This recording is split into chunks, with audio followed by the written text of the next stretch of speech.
志工服务是公民社会行动力的展现，也是新世代青年积极参与公共事务、关怀社会重要力量。但是今年总共有9位学生志工脱颖而出，荣获全国精英奖、杰出志工奖以及奉献奖，服务精神得到各界肯定。市长委特别表扬9位优秀的青年，希望因未来持续以热情和行动服务社会。谢谢基金会，因为基金会的努力能够让这些青少年志工的付出能够被看见，因为通过他们的选拔，也让志工们更加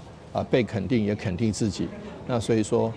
非常非常谢谢他们。那也期待未来有更多的人，因为这些志工青少年志工被发现、被发掘、被肯定，而愿意投入这个志工的行列。感谢所有的志工朋友，感谢台新基金会。台新青少年基金会董事长蔡新祥表示，今年总共有2234件参赛，最后只有150位入选，其中台南里长施慧轩同学更是得到全国精英奖的肯定。总共有2234位的同学参与甄选今年的志工精英奖。那总共呢，参加的人很多，有150位入围。入围以后有2位是亲善大使奖，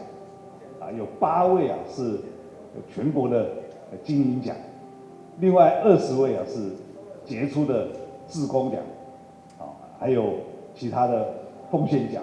所以我们今天特别为台南地区的获奖同学来接受表扬。为了因应 COVID-19 造成的影响，有了伊甸云志工的服务。这也恰好满足了我因为课业压力非常大，无法有过多的时间到实地服务的困境。在我参与伊甸的云志工后，我用视讯的方式和来自不同地区及不同年龄层的服务者互动，用简报的方式和他们介绍来自台湾这块文化宝岛的故事以及世界的时事议题，使他们在枯燥乏味的机构中也能持续的吸收新知。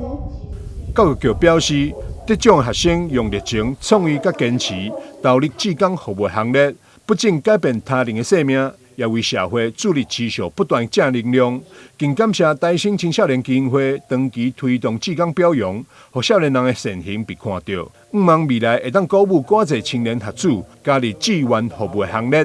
台南新闻中心为采访报道。